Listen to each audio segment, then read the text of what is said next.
I want to say this. Devin, I'm sorry. Chris, I'm sorry too. And James, I'm sorry to you as well. But we have to go here. We have to go here, and I apologize. What you talking about?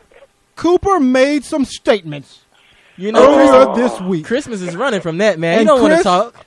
He doesn't I don't talk. care. There's two things that we have to. I'll stay on. Let's go with it. We have to go here. Thank you, though, Jeff, for coming back to it. We have to do that. I'm not getting off until because we have two people who have great commentary on here, and I want us to take care of the situation as delicately as we possibly can. But there are a lot of directions people can go with this. There's anger that they can go with this, but you throw in Michael Vick's talking about he forgives Cooper, and now we're on a whole nother level. I'm on the air right now, and I don't even know how I feel about Vic's apology, Devin. I'm serious. I really don't know. I'm hoping that it comes to me while I'm talking. Let's focus on the comments from Riley Cooper and how people feel about what happened before we get to how the people in the locker room feel about the statement. I'm passing it to Cash. Go first, and then Chris, hopefully you'll have something together when we get to you. Go ahead, Chief. Man, I read Cash's comments, man. He pretty much put it up from the house. I didn't get to hear it. Yeah, I was at work. I want to hear it, Cash. Yeah. Let's go. Yeah, what he said was pretty good. This whole thing is a lot deeper than just sports. All right. It is. And the thing that I was mentioning on the thread was that we can get upset as African American men, as black men. We can get upset with what he said. Yeah. But then turn around and find it as a term of endearment for each other. That is, to me, nonsensical. That to me is ignorant. It's hypocritical. Yeah. And we consistently make excuses for what we want to make excuses for. If you're not going to get upset with your brother calling you that, then don't get upset at Riley Cooper for saying that.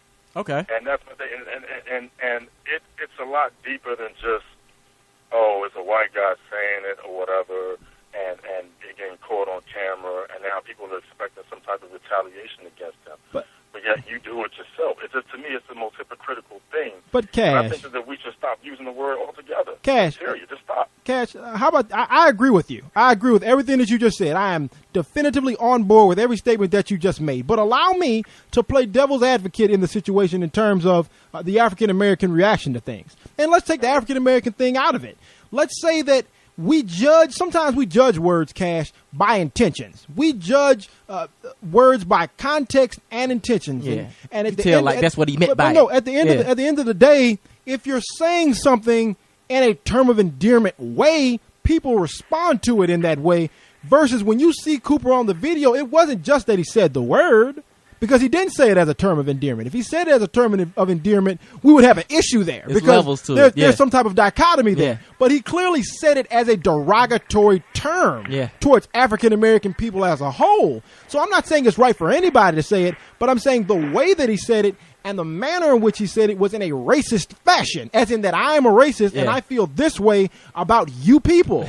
And I think that has to be addressed. But John, the part with that is, even if he were to use it in a more friendly context, more political, black people would still get angry because he's saying the word. They don't want, some people don't want them using the word. Period. It doesn't matter how they say it. It's the fact that they did say it. It's a problem. How does this affect? Well, in a sports realm that let's go. It's 80% African American. How do you think they should take this? How do you think players that play with him should take this? That's what I'm saying. I'm talking about just the locker room feel for a person like Riley Cooper coming back in. And by the way, me and Devin are driving back in to come do the show. And Devin has the nerve. The nerve? What do you mean to the look nerve? at me and say that Riley Cooper is showing contrition. So, I mean, what do you want to do? And I'm saying, well, Devin, I mean, anybody shows contrition if they feel like they're about to lose their job. I feel like Riley Cooper is he's not ashamed or apologetic for what he said. He's ashamed and apologetic for the ramifications of what he said. Let's go there first. So I think they should all forgive him. So I absolutely agree with that. Move on. I think that he uses that, that term. It just happened to use it this time, and it was a camera. And somebody was looking. That's really pretty much it. Well, I mean, now we want to call him a racist, and we want to call him all of the things, and the locker room should take care of him. They should beat him up, and blah blah blah, and all the late hits should come on him, and Yeah, heard about that too. We want to carry retaliation towards Riley for it or whatever. Yeah. But to me, it just doesn't add up. It doesn't add up. Exactly. He shouldn't have said it. But he should not have said it. But we, as a people, should not be condoning it within ourselves. You cannot do that. Okay. And I know. Going back to your thing about the term of endearment. Yeah. So black people said that was a term of endearment. Exactly. Was it the field slave or was it the house slave? I most definitely get you there, but in terms of the fact that, yes, Riley Cooper did say this thing in the manner in which he did say it, now, what is just enough punishment for what he did? Like, if you were the GM, if you were the people in the front office, you go out here, you don't suspend him, you fine him, and that's it. It's like a pat on the wrist or a spanking or something like that. What else can they do? But words aren't illegal, Devin. Words aren't illegal. Should people be upset about this? Should they not be so stirred up about this? Are people okay for forgiving them? Are people overreacting over this?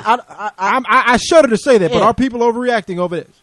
I mean, all I'm saying is this: Michael Vick comes out and he accepts him. Okay, he forgives him. Okay, I have a problem with that, and you take issue with that. It seems. Why is that? It seems disingenuous, Devin. Why? Because it seems disingenuous. Because of who Michael Vick is and the things that he was punished for fighting dogs. He wasn't talking negatively about other races. I think Vick was trying to be the bigger. I think Vick was clearly trying to be the bigger man. And I hate that. But there's nothing wrong with that, though.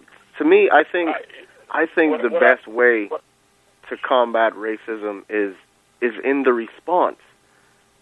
But wait a minute, Chris. Chris, before you. Why I hate that so much is a white person says the word, he gets caught saying the word. They want to put a microphone right in front of a black man's face and say, "What do you think about it?" Let's go. You know what I mean? How do you expect him to react? Let's go, Cash. Let's go. How do you expect him to react? What do you expect him to say? Let's go. You know what I'm saying? They've been on Michael Vick about any and everything, but then, the second that somebody else says something that they know is wrong, they want to put the camera in his face and ask for. How do you think? What do you feel about this? Man, it's games, man.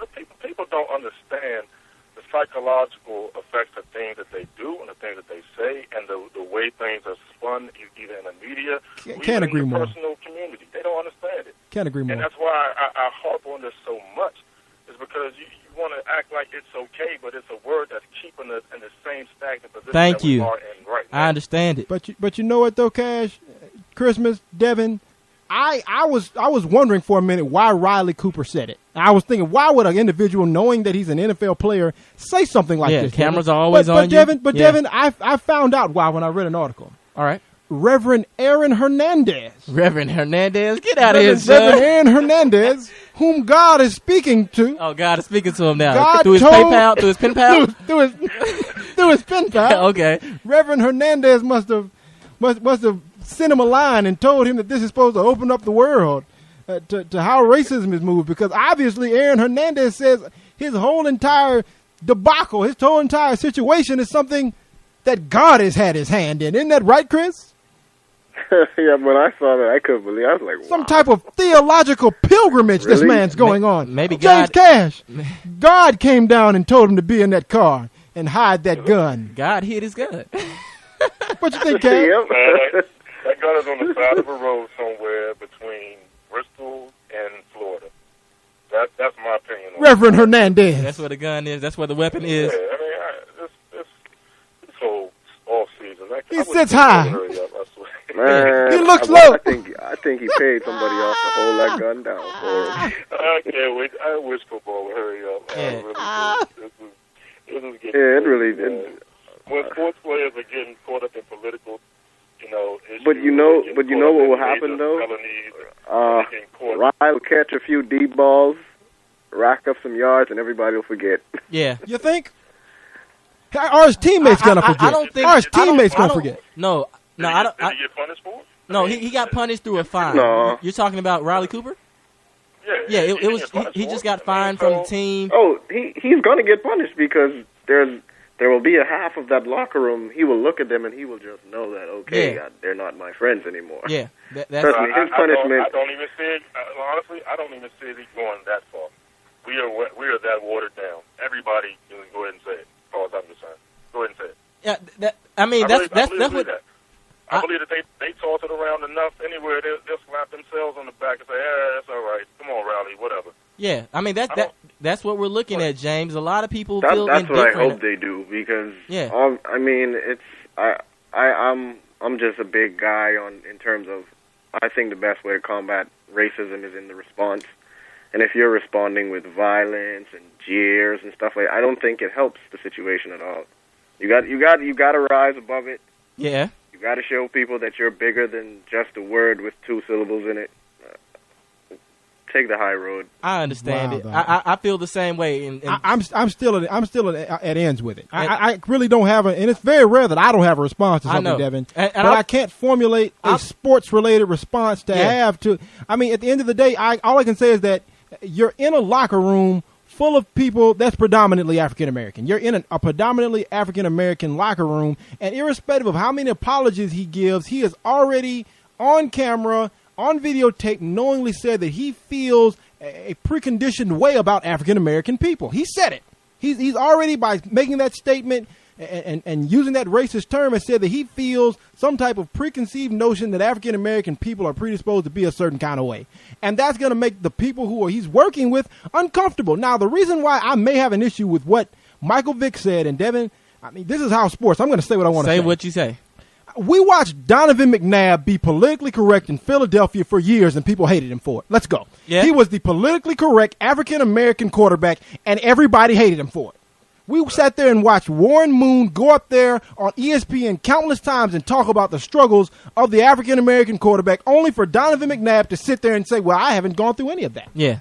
And then what happened? He got the boot, and then he started to realize he's not exempt from this type of culture. I don't want Vic to fall into that. Yeah. I don't want, because he's already fell into that, though, John. That's why I'm disappointed. I was trying to wonder race why. Still matters in America. You can't. We can scapegoat this thing. It's a huge elephant in the room, and no one is addressing it. And that's because we deal in a racial society, and you just can't expect this guy. If a black guy had said just the inverse of this thing, I think it would be on a grander scale. Okay. It wouldn't be people covering this thing up and people forgiving him so quickly 2 days after the fact. No, you're going to see Riley Cooper go through this season, and people are going to be giving him some late hits. People are going to be trying to stir some things up. Devin, McCoy already said, I can't respect him as a friend. You know, that's just Devin, something I just don't. I'm trying to say something bigger. What's that? Trying to say that Donovan McNabb for years, I know you know what I'm talking about, James, sat there and was just a prototypical, I don't want to use the Rob Parker cornball brother term, but come on.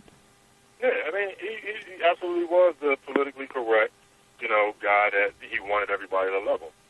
You know? And as far as Michael Vick trying to fill those shoes, they're never going to let him. They're never going to let him be the politically correct guy that he's trying to be. That's the reason why they put the camera in his face and turned the mic on.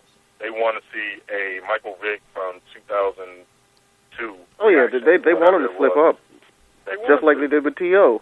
They tried to interview T.O. every 2 minutes just to get him to say something where they can roast him in the media. The media wants a story, and they're going to interview the guy that they think is going to give them the best story. But McNabb was never candid. That's I want to say McNabb was never candid about what he was going through as a QB, being African American. The city of Philadelphia crucified that man, and he had taken them to 4 straight NFC championships. They crucified the man, and he just act like nothing happened. I don't want Vic to fall into that hole of a guy that when he does speak out, it's something that's entirely disingenuous, that nobody believes, and it doesn't lend itself to any truth. I don't believe in that. No, I think he has. For the most part, he doesn't forgive that man, Devin. I don't believe it. He's assimilated. We're not talking RG3 replacing Donovan McNabb. We're talking Michael Vick, the new quarterback in Philadelphia, who was just getting out of jail for exactly. Thank you. Well, how about just say nothing at all? He has no choice but to walk. He's going to be he's going to be politically correct. In regards to how he feels, he's going to be a little bit more docile. He's going to conform to the society that he lives in. He's not going to be a radical. He's not going to go out there and just, recant everything. But at the same time, what does that say about you as a person, that because somebody did something you didn't like or said something you didn't like, that you kind of give them the cold shoulder. I mean, right now, I don't think there's anything wrong. Oh, Chris, come on, man. Come off of that. Michael Vick and him being come off of that. Accepting of someone who messed up. Okay, come on, Chris. Now, whether or not he used to be a little bit more firm, but right now he's being a model citizen because right now he understands. He doesn't want to go back down that road. He doesn't want to be looked at as the guy on the outside. He doesn't want to be looked at as the cultural other. He wants to be accepted by people, and he wants to be viewed as the person, hey, I can go around Michael Vick. He's something that's genuine. He's something that's accepting and forgiving. But he's not being genuine. Exactly. You're saying he's not being forgiving. He's not being genuine. Why didn't they ask Tatum McCoy? Let's go. Why didn't they ask Jackson? Yeah. They asked Vick because they know Vick's story. They know his background. They know he's from the hood. Yep. They know, you know what I'm saying? Great they point. know where he came from, and they know that the typical hood reaction when they hear a white man calling another black man a nigger or whatever is to do something physical. They want to get that uprise. They were looking for. Yeah, they want to egg them on. Exactly. It was an antagonistic move that they were doing, and I kind of see where you're going as far as not being PC. But at the same time, what was he supposed to say? What was he supposed to do? Exactly. No, Cash. And to go back to your point, and by the way, I've changed my perspective since Cash has been talking. I mean, perhaps it was a good move from Vic. Yeah. Because obviously they knew what they expected him to say. They asked him the question. A lot of times you see people, and it happens all the time in debates, you ask a question knowing what the answer is going to be. You ask the question already knowing what a person's response is going to be. Yeah. And obviously they expected a negative response from Michael Vick, the quarterback of the team, and he didn't give it to him. So I'll admit that maybe I'm out of bounds on that, and maybe I can be proud of Michael Vick for saying something like that. He really understands. They want a soundbite. Yeah. They want a soundbite. They want division in the locker room. Exactly right, James. I couldn't agree more. That's what I was trying to say, John. Like, that's what you have to do. Yeah. Like, when a racist is jeering you on as a colored person, they're expecting you to get all angry and try to fight. Because you fight them with kindness and respect and, you know, be calm, be cool. Yeah. Take the high road. They're not expecting that. And they're calling you stuff like apes and monkeys. They want to get you angry enough to act like one. Yeah. You don't give them that gratification. Great point. You don't. And there's nothing wrong with a political response, especially when you're at that position and you're at that pinnacle point. You're the starting quarterback. You've had a crazy background the last 10 years. You got a second chance. And so you don't mess up. You don't get tripped up by any type of questions from the media because you know what they're looking for. I can't agree more with James and everybody. Absolutely. And I'm glad we have both these two people on for this conversation. And Christmas I think came out in now fact, a little bit. I wouldn't be surprised if one of the black players on the team actually embrace Cooper, you know, let him know everything's cool, stuff like that, and you know, reel him back in. That wouldn't surprise me at all. That would be great. Politically correct. The PC. Because the only way to change somebody's perception of a race is to show them things that they didn't realize. Right. It's the only way. And if you act a certain way, then you're going to continue to perpetuate what they think about you as a black person. You're right, Christmas. Riley Cooper is a racist. Period. I'm not even trying to change. I'm not even trying to change somebody's vantage point. I mean, he's been on this earth for 20 some odd years. How he feels about African American people is how he feels about them. That just is what it is. I know that we would all like to get together and hold hands and sing Kumbaya at the end of all this, but that's not going to happen. That's not something that I see coming up. And I will change my perspective of Vic for his comments, but the only thing I am is a little wary because I don't want Michael Vick falling into that hole of where he's not himself and he feels like he has to depict some personality in order for him to stay in the clear. I don't think that should be there. Mike Vick is on that Tony Lauderdale right now. Hold on, go Cash.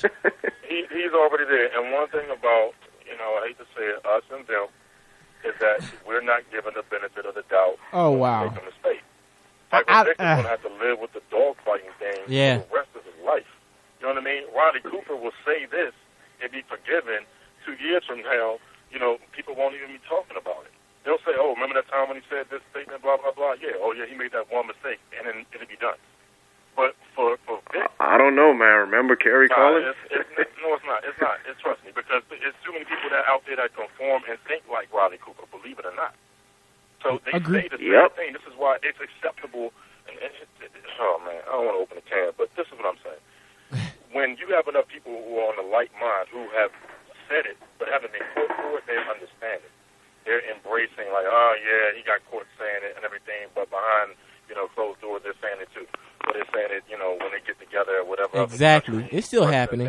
They're doing that. Yeah. But they embrace him, and they're going to say, well, yeah, he messed up, but yeah, he's still our guy. Absolutely. Or Michael Vick, you know what I mean? No matter what he's done. I got co-workers now that still talk about Michael Vick dog fighting, and that happened years ago. They won't let him forget it. They will not let him forget it. We don't get the same benefit of the doubt that they do. And that's what's going to happen in this situation. Riley Cooper's going to go on a couple years from now. Nobody's really going to really be talking about it. They'll say, yeah, remember that time, but then that's it. It's just right back underneath the rug. Absolutely. We're going to wrap this thing up. I still stand firm when I say about we all need to stop using the word. I want to give a shout-out to the rest of the team. Yeah. Give a shout-out to Tony Lauderdale. I know the conversation we had got kind of heated and everything, but y'all still my brothers or whatever, and Absolutely. I don't hold no ill will towards nobody. I just feel the way I feel about this because I've learned a lot more about it or whatever. So no ill will towards. I think we all need to stop using it when it comes to rookies or sophomore slump for Andrew Luck. That's pretty much all that we covered, that I've covered tonight. So. Absolutely. And Cash, before we go on to Chris, honestly, I want to say, since we have this moment, that's what I want House Sports to do. Exactly. I think we should go to the brink of debate so that we can learn new things. We have to get it out there. Eventually, you just got to put things on the table, and then you got to sort them out respectfully, and then both people can grow from it. And I think that's the only time. You can't get anywhere being politically correct all the time, and sometimes you got to go at somebody's neck in order to get the best out of yourself intellectually. Go ahead, national conversation on race started through sports. I like that. I'm with it. Where you at, Chris? I really can't say it better than James Cash just did. I mean, he touched on everything, basically. And you got the bugles out your mouth. Now that you ain't got that sweet and salty. But you really should go back to the post where the Riley Cooper video was posted and read through all of his comments. It's like really good stuff. I'm on the way there right now. As soon as we close things up, man. James Cash, Chris D. Gibson, House Sports, man. Y'all take care. House Sports. Yep, House Sports. Devin Emery. Yes, sir. That's the show we needed. Yeah, we did. That's the show we wanted. I'm glad man. we got it out there. Christmas got a little bit of courage after James chimed in. I'm glad we were able to talk about it on today's show. But Devin, it's time sensitive. We needed that. To say this, Devin. Yeah. Just to wrap up. And by the way, don't be afraid to change your opinion on things. You know, and I definitely, I don't mind changing mine. And when I get, and that's why I love House Sports. You know, where you can get on and people can give you a different if you can change vantage point. I can change. But I want to say this about the situation. Just being as real as candid as I can be, Devin. Go ahead, I try to be. You can't apologize for how you feel. No. You can't apologize for your emotional, mental constructs. They are how they are, and unfortunately, they're constructed by where you live, who your parents are. But irrespective of it, you feel the way you feel, and getting in trouble for it, finding somebody, even if he missed a couple games, that's not going to change about how Riley Cooper felt about that gentleman he was speaking to on that video. How Riley Cooper probably feels about individuals or 80%, 75% of the gentlemen in his locker room. Mm-hmm. And even though Christmas and James kind of maintain the idea that that's going to have no bearing on anything after a while, I think it is, Devin. For a person who's been in a locker room, there's going to be, that one guy who's going to be like, let's get back to winning football games. But a locker room is a relationship. It is. A team is a relationship. And that relationship has been torn because I already think that you feel some particular unfair way about me before you've even met me, before you even know me. Mm-hmm. And I think that's going to be problematic for Riley Cooper, not only in this locker room, but other locker rooms he goes into. Because though we'll forget about it and the season will go on, the players he plays with, they won't, Devin. Go ahead. Well, I guess I'll chime in and give my 2 cents on the matter. You look at the cohesiveness of a team, John. And I'll go back to your point of what you have going on in the locker room. People from all walks of life, different racial backgrounds, different type of cultures, which is just simply learned behavior. Like you said, you can't change how you feel, but John, you must also be very cognizant of how you convey your opinions about things and how you express yourself. Now, you may be conditioned to think a particular type of way, and you may know a particular vantage point of things, but how you are sensitive to other people's perspectives of the world is something that we can look at you and determine your character or your integrity and say, well, you know what? This young man, he doesn't know everything, or I don't agree 100% with how he feels about things, but you know what? He's saying the right things. He's not going out here stirring up the masses by saying things that's negative and derogatory and disrespectful to a whole race of people, regardless of what his profession is or what he does for a living. But I just look at things, you know, from McCoy coming out and saying those things about how he feels about Riley Cooper. They're stirring up the African American people. Asking the media's Michael trying Vick, to do that, especially after he's been locked up and in jail for dog fighting, how he feels about the matter. I can't disagree at all. You just have to understand that, you know what, we still live in a racial society. And just to get people to understand that, hey, we are one people. We all started from one source. That we're all supposed to be family of some sort with all different types of walks of life here. But I hate the fact that people still do feel hateful toward a particular race of people. And they go out here and kind of that whole classism type of thing leads people to say the type of things they say about people. And it's not like, you know, hey, he's a wide receiver. Hey, he's a running back. Hey, we're on the same team. We're trying to accomplish one goal. We're trying to win a Super Bowl here. But this type of thing causes a lot of strife, a lot of distraction, a lot of attention out of Philly, to where just last year they were talking about Andy Reid and the death of his son, and it was a distraction to what the team was trying to do. And once more, now this Philadelphia Eagles franchise has something else they have to deal with, which is not something positive. And that not something that has something to do with football. Right. But Devin Emery, I'm happy that race isn't a team, and you can bandwagon. But if you're on House Sports, you can't do that. You cannot do that. No Leave bandwagoning. it Don't come to the house above with that. the influence. Yeah, say no Just to say bandwagon. no. When I'm on the mic, go Jags. Roll down Tide. Nuggets Nation, J.J. Hickson, Nate Robinson. I know people think that's nothing. Yeah, it's nothing. We'll see. It's nothing. We'll see. Rocky Top will always be home, sweet home to me. Let's go, Butch Jones and Rocky Top football, University of Tennessee Volunteers. Also, Go Tigers Go, University of Memphis basketball. Those are my collegiate teams. For the professional ranks, I rock with the Los Angeles Lakers, and hell to the Redskins. It's getting close to that time of the year again. For John Smith, I'm Devin Emery, here to remind you, if you want to talk sports, you're going to take it to the house. Take it to the house, absolutely. Way to sneak in on mine, you know Devin me. Emery. You Take know it to me. the house. You get it. Don't forget, Talk Sports. We'll see you on House Sports. I'm going right there to check out James Cash's comments on that post. And we'll see you next show. Peace. Love. Sunday. 2 hours. Yeah. Just me. Getting money. On the block. It ain't just you. It's the house. Y'all take care, man. Good night.